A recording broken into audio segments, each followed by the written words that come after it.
In this video, I'm presenting a chilling tale of crime and tragedy that showcases just how fallible one person can be. We're talking about the shocking Ashley Pond and Miranda Gaddis murders. It's a story that leaves you shaking your head at the sheer stupidity of the killer, Ward Weaver. I mean, some of the decisions he made are mind-boggling. But let's not forget the real heartbreak in this story: two young ladies, Ashley and Miranda, whose lives were brutally and senselessly taken from the people that knew and loved them. So join me as I unravel this disturbing case, reflect on the tragic loss, and try to make sense of the inexplicable. You won't believe what else I found. Stick around till the end because this revelation will send chills down your spine. Trust me, you won't want to miss it. Buckle up for a ride through strange with me and odd mystery stories. In this next case, I'll present a story that deeply impacted the community of Oregon City, a story that begins with a young girl named Ashley Pond. Ashley, at just 12 years old, was full of life and passion, especially for dancing. She had a promising future ahead of her, a future that was tragically cut short. On the morning of January 9th, 2002, a typical day started unusually for Ashley. She woke up late, quickly got dressed, and rushed out of her Newell Creek apartment, which she shared with her mother and sister. She was headed to Gardner Middle School, just a 10-minute walk to catch her bus.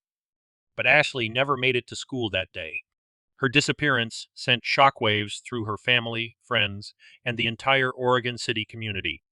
For some background, Ashley's life hadn't been easy. Despite her troubled childhood, sometimes marked by some deeply challenging experiences, allegations of being repeatedly molested by several different men, including her biological father. But those who knew her best, her close friends, couldn't believe she would ever run away. The FBI, once involved in her case, were also puzzled. They found no crucial clues to help them understand what happened to her. This story also links with that of Miranda Gaddis, a 13-year-old friend of Ashley. Miranda and Ashley shared many similarities. For example, they both lived in the same apartment complex, took the same school bus, and danced together on their school's team. Both girls had suffered from child abuse, a painful reality they both faced. Their social circle also included Mallory Weaver, who lived nearby with her father, Ward. While the girls often gathered at the Weaver home for sleepovers and birthday parties, Ashley had reservations about Ward. She had once reported him to the police for attempted rape, but the case didn't proceed.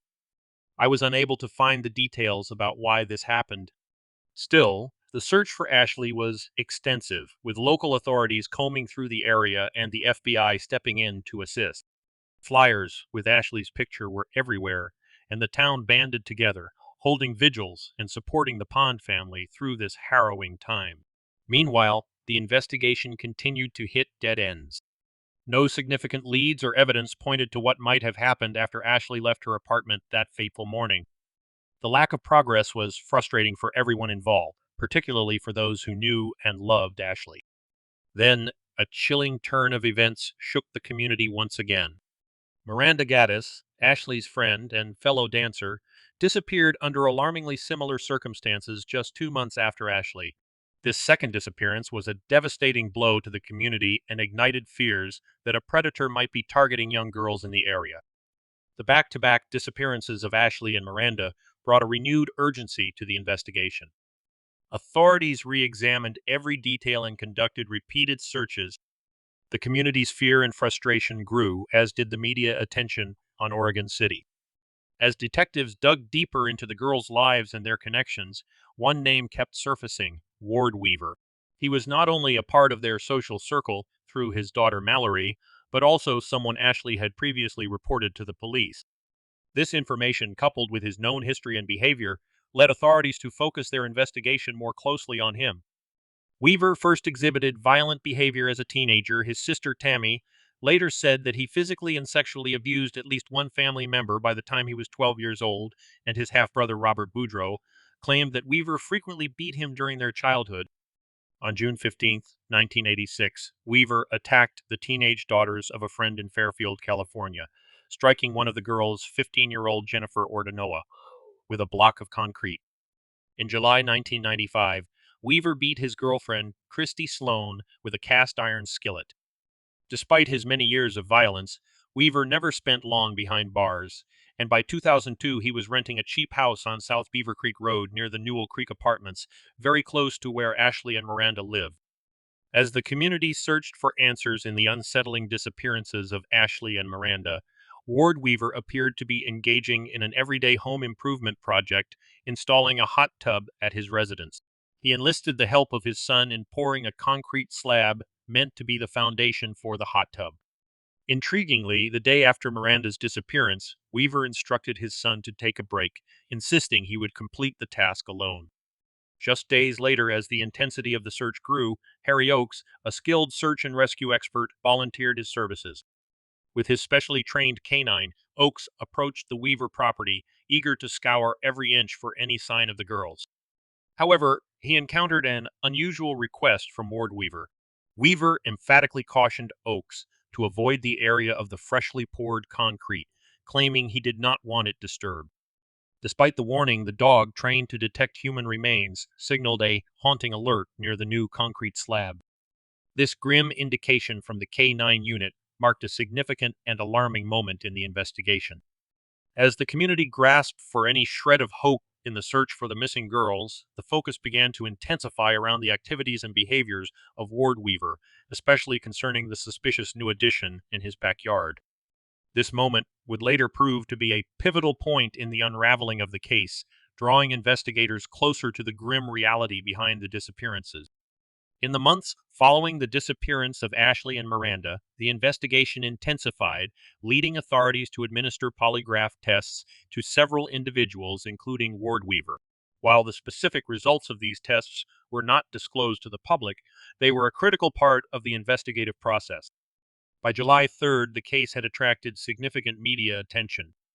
Anna Song, a reporter from KATU, secured an interview with Ward Weaver at his home.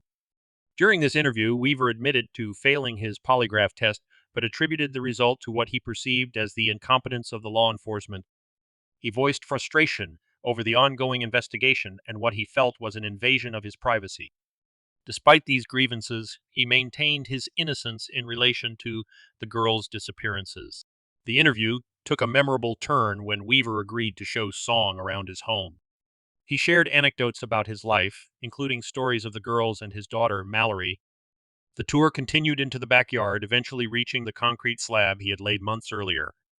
It was there, standing over the freshly poured concrete, that Weaver engaged in casual conversation with Song.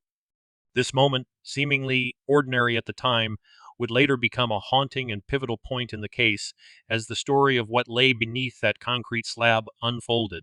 Please allow me at this time to share some video footage I found surrounding this case that I believe to be quite interesting. Discovered the girls' bodies. The slab poured shortly after Miranda disappeared.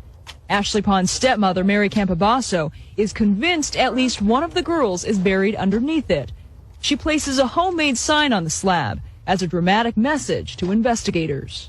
Did you notice a smell when you walked up the pathway? I did. Okay, that's all I have to say about it. The speculation is very, very high that they are, in fact, of the missing girls. Late this afternoon, crime scene investigators processing the crime scene behind the house have recovered a second set of human remains. These remains were in the ground in a barrel underneath the area where the concrete slab was. At about 4:15 this afternoon, the Oregon State Medical Examiner has positively identified the remains discovered yesterday as the body of Miranda Gaddis.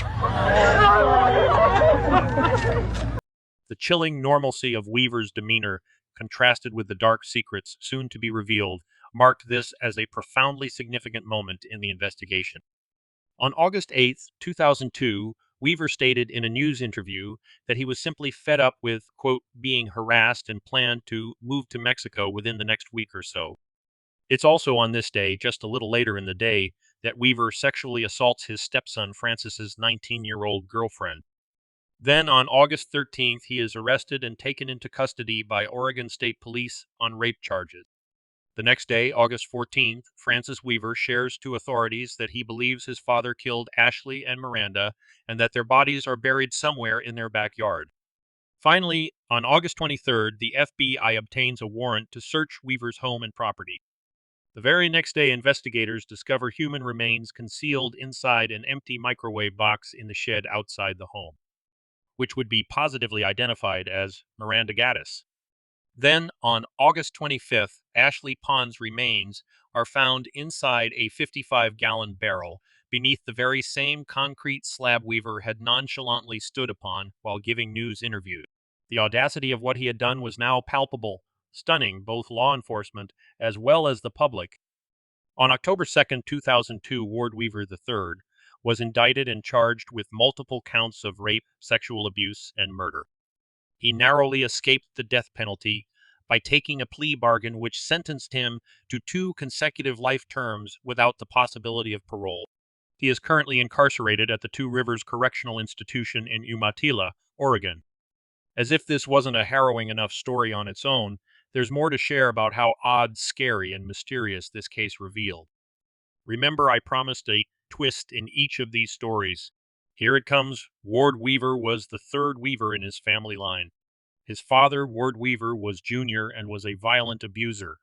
In 1981, he brutally murdered a young couple whose car had broken down and buried them in the backyard, a gross foreshadowing of his son's future behavior. But that's not all. Yep, there's more. Not to be outdone by his stepfather and grandfather. On February 17, 2014, Weaver's son Francis was arrested and charged with murder. He and 3 others had allegedly robbed and killed a drug dealer in Canby, Oregon the previous day, so he is now serving a life sentence for his crime. But now, listen to this, in 2009, Miranda Gaddis' younger sister Mariah visited Weaver in prison because, as she said, quote, "I had to know what happened. It was the only way I could put it behind me," she reported. Then she shared that Weaver told her that he planned to murder her next.